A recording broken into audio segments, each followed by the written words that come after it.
2020년 2월 26일 수요일 비타민TV 뉴스 브리핑입니다.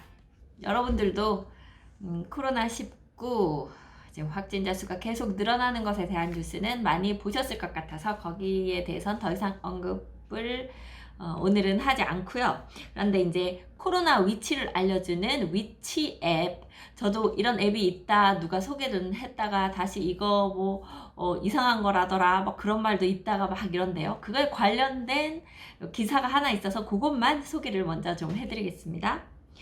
코로나19 확진자가 국내에서 폭발적으로 늘면서 확진자 동선, 현재 위치의 위험 정도를 확인할 수 있는 정보 제공 알림 애플리케이션과 사이트가 뜨고 있다. 신천지 교회 위치를 파악하는 앱에 대한 수요도 급격히 늘고 있다. 안드로이드 공식 앱 장터인 구글 플레이에서 코로나를 검색하면 코로나19 정보를 제공하는 관련 앱이 수십 가지 뜬다. 이 중에서도 가장 뜨거운 반응을 얻고 있는 앱은 코백, 코로나 100m 알림이다. 코백은 기존 확진자의 방문 지점 100m 이내 접근 시 자동으로 사용자에게 알려준다. 회사 측은 시중에 떠도는 음해글은 사실이 아니다. 정부 용역이 아닌 자체 기술로 만든 앱이고 스미싱 등 사기 관련 얘기는 법적 대응을 준비 중이라고 밝혔다. 코로나 닥터도 구글 플레이 인기 차트 7위를 기록하며 이름을 얻고 있다. 5만 명 이상이 내려받은 이 앱은 확진자 이동 경로와 상세 정보를 안내하는 한편 특정 감염자의 정보를 선택해서 나만의 맵을 만들 수 있도록 제공한다. 대한의사협회도 코로나19 알림 앱 KMA 코로나 팩트를 내놓았다. 건물명이나 주소를 입력하면 코로나19 위험 여부를 진단해주는 웹 서비스 코로나 있다는 실시간 검색어 1위를 차지해 눈길을 끌었다. 구글 플레이 기준 인기 앱 차트 3위는 신천지 위치 알림이다. 정부가 신천지 시설 폐쇄를 선언하면서 신천지 교회 위치를 알려주는 앱이 나온 것이다. 이러한 앱들이 있다고 하니까 요즘 진짜 정보와 가짜 정보들 사이에서 어떤 것은 우리가 믿어야 되고 어떤 거 누르지도 말아야 하는지 사실 많이 혼란스럽기는 합니다. 그 중에 이런 건 이 스미싱 앱이 아니라고 알려주니 뭐 궁금하신 분들은 이런 앱은 한번 보시는 것도 괜찮겠네요. 부동산 SNS 뭐 카톡이라던가 이제 그런 거, 그 다음에 부동산 강사들 이런 데 대한 단속이 들어간다. 요것에 관련된 기사인데요. 보시겠습니다. 집값 담합 단속에 단톡방 바꾸고 새 멤버 차단. 정부가 부동산 시장 불법 행위 조사를 전담하는 부동산 시장 불법 행위 대응반을 21일 본격 가동하면서 인터넷 게시판, 소셜 네트워크 서비스, 카카오톡 단톡방 등 부동산 커뮤니티가 얼어붙고 있다. 정부는 부동산 시세 형성에 부당하게 개입하는 유튜버도 단속한다고 밝혀 부동산 콘텐츠 제작자들도 조심하는 모양새다. 전문가들은 건전한 시장 질서 확립을 위한 감독은 필요하나 처벌 위주 단속은 정보의 자유로운 소통을 막을 수 있다고 우려했다. 국토교통부가 운영 중인 부동산 시장 불법 행위 대응반은 특별사법경찰 인력과 국세청, 금융위원회, 금융감독원 파견자 등을 포함해 10에서 15명 내외로 구성된 부동산 조사 전담 조직이다.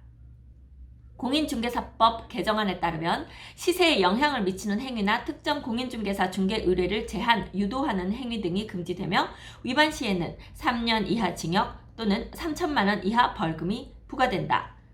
국토부가 밝힌 부당한 시세 형성은 온 오프라인에서 특정 가격의 시세 형성을 유도하는 행위, 특정 가격 이하로 거래하는 중개사무소를 이용하지 않도록 권고하는 행위, 공인중개사가 허위 매물을 올리거나 의뢰인 의사와 달리 가격 조정을 담합하는 행위 등이다.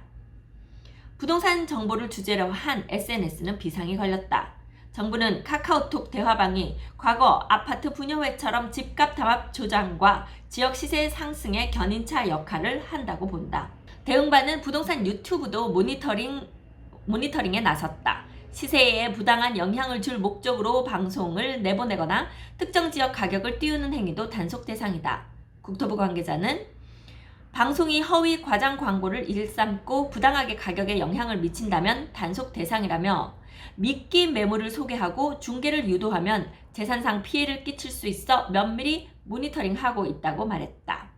그러나 유튜브 방송 단속의 가이드라인이 명확하지 않아 부동산 콘텐츠 전체를 위축시킬 수 있다는 우려도 나온다. 정부는 부당한 시세에 영향을 미치는 행위를 단속한다는 원칙만 밝힌 상태다. 저도 부동산 관련된 유튜브 영상을 만들어서 올리고 있지 않습니까? 그냥 이 지역이 얼마 한다더라, 이 지역이 지금 사람들의 반응이 좋다더라 하는 이야기를 하는데 그런 것마저도 부당하다고 할지 상당히 좀 조심스러워지는 부분이 없지 않아 있습니다. 정보를 전달하는 것과 그것이 어떻게 영향을 미치는지 어쩌면 그 순서가 바뀌었어도 나중에 정보를 전달했을 뿐인데 그 지역이 떴다면 그럼 그 사람에게 당신의 정보를 전달해서 떴다 이렇게 말을 하는 지금 약간 그런 분위기 보이거든요. 그래서 좀 걱정되기도 하네요. 여러분들에게 정보를 드리는 일을 그만해야 할까요? 네, 다음 뉴스 보시겠습니다. 내수 침체, 온라인 성장, 상가 권리금 5년 내 최저. 우리나라에서 상권의 가치를 측정하는 고유 척도인 상가 권리금도 점점 쪼그라들고 있다. 내수 경기 침체와 온라인 쇼핑몰 성장 등의 이유로 상가 시장이 더욱 위축되고 있기 때문이다. 최근 코로나19 여파로 권리금 하락세는 이어질 것으로 보인다. 권리금이 점차 줄거나 무권리금 상권이 서울에서도 나오고 있다. 최근 쇠락한 이태원 상가 공실률은 지난해 4분기 26.4%에 달한다. 이처럼 젠트리피케이션 직격탄을 맞은 곳에서 권리금이 없는 상가가 속출하고 있다. 반면 홍대 같은 대형 상권은 공실률이 낮게 유지되고 권리금도 여전히 강하다. 홍대 합정의 공실률은 지난해 4분기 5.4%에 불과하다.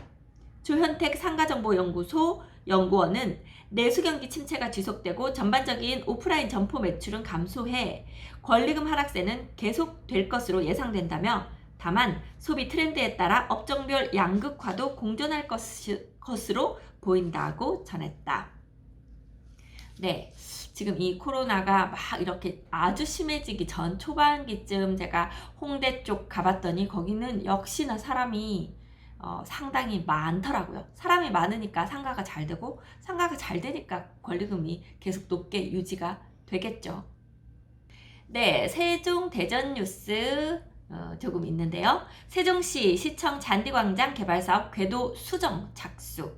원래 세종시청 앞에 거기 잔디광장 부분이 있습니다. 그 부분에 뭔가 공사를 할 것처럼 뭐 이렇게 갖다 놨길래 뭘 하나 했는데 아직 이게 제대로 진행은 안 되고 계획은 있었던 것 같아요. 지하 3층까지 해서 그 주차장 시설을 많이 확보를 한 다음 삼생활권 부족한 주차장 그 시설을 좀 확충하고 그 위에는 시민들을 위한 공간을 만들려고 했는데 그게 예산 부족으로 좀 힘들어진 것 같습니다. 그래서 세종시는 3층 규모 지하주차장 및 시민 휴게 공간 조성안에서 손을 떼고 예산 절감 정책에 집중하기로 했다. LH와 업무 협약을 맺고 본격적인 사업 추진에 나서겠다는 계획은 재정 위기 사태 등으로 수포로 돌아갔다. 착공 및 준공 시점도 미정이다.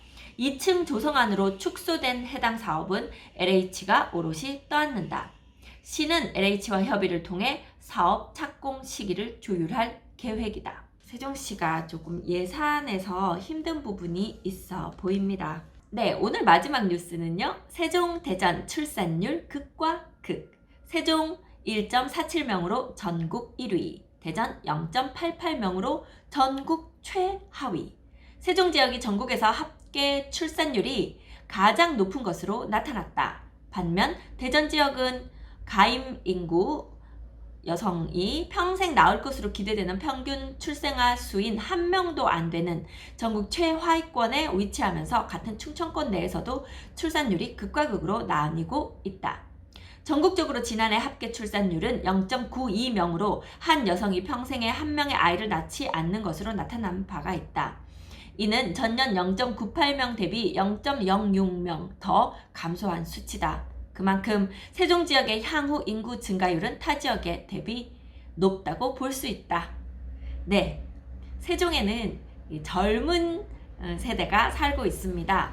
저도 여기 아파트 중개를 하고 있는데 여기 전세를 찾는 분들 중에 신혼부부들이 많아요. 새로운 젊은 분들이 많이 들어오시고 또 이제 그 젊은 분들이 아이를 낳으실 텐데 여기 보면 세종시에는 아이를 2명, 3명 이렇게 데리고 다니는 부부들의 모습을 종종 볼 수 있습니다.